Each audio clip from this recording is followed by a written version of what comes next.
Why does the United States support Israel? Well, there's a history, and a very interesting one. It actually goes back a long time. One thing to remember is that Christian Zionism is a very powerful force, which goes back long before Jewish Zionism. In England, particularly, Christian Zionism was a powerful force among British elites. It's part of the motivation for the Balfour Declaration and for Britain's support for Jewish colonization of Israel. Remember, the Bible said, and that's a big part of British elite culture. Same in the United States. Woodrow Wilson was a devout Christian who read the Bible every day. So did Harry Truman. In the Roosevelt administration, one of the leading officials, Harold Ickes, once described the return of the Jews to Palestine as the greatest event in history. It's realizing the lesson of the Bible. These are deeply religious countries in which the biblical commands, so-called, are taken quite literally.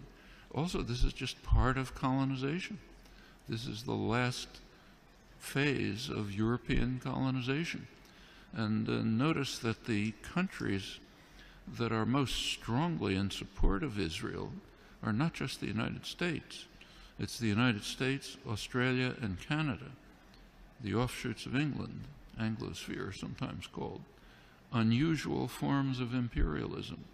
These are settler colonial societies, societies in which not like India, not like the British in India, say, societies, South Africa was a little like this, or Algeria under the French, settler colonial societies in which the settlers came in, essentially eliminated the native population, also driven by religious principles, very religious groups driven by Christian Zionism. Those are major cultural factors. There are also significant geostrategic factors. You go back to 1948, there was actually a split between the State Department and the Pentagon in the United States over how to react to the new state of Israel. The State Department was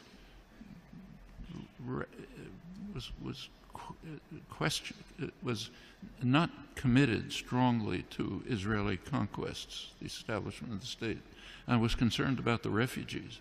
It wanted an implementation of the refugee problem. The Pentagon, on the other hand, was very impressed with Israel's military potential. The Israeli military successes, if you look back at the internal record and declassified, the Joint Chiefs of Staff described Israel as the second largest military force in the region after Turkey and a potential base for U.S. power in the region. That continued. Can't run through the whole record, but in 1958, when there was a serious crisis in the region, Israel was the only state that strongly cooperated with Britain and the United States, and it won plenty of support from the governments and the military for that reason.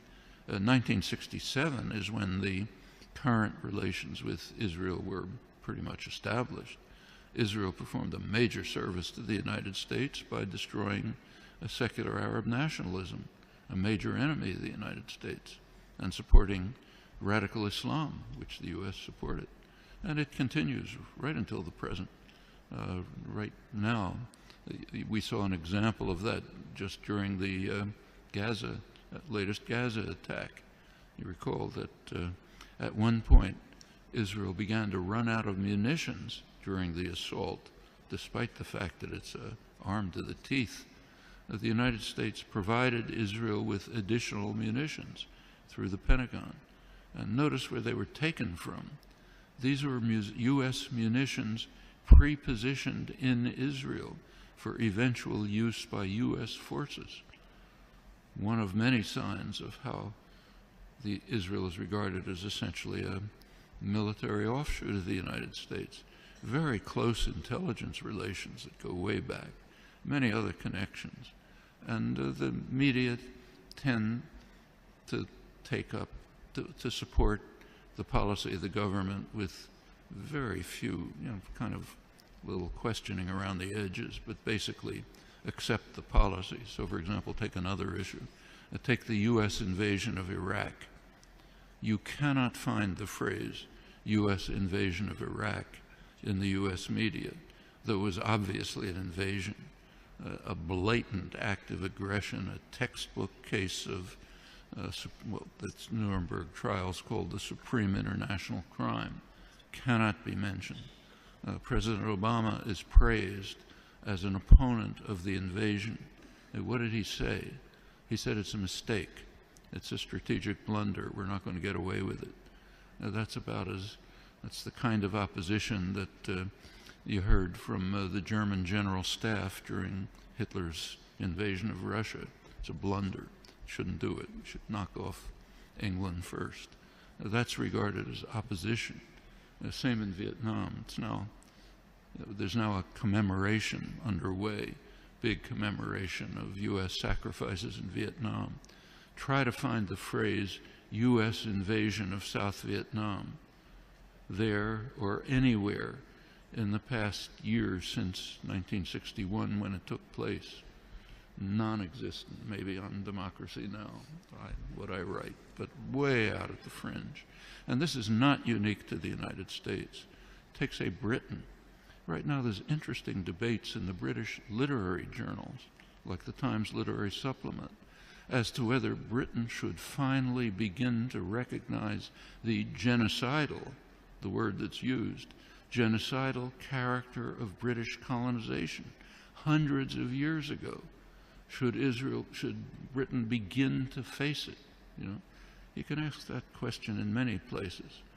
The tendency of the intellectual community to go along like a herd in support of state power, private power, is just overwhelming. Intellectuals like to think of themselves as dissident, critical, courageous, standing up against power. Absolutely untrue. You look at the historical record, that's a small fringe, and they're usually punished.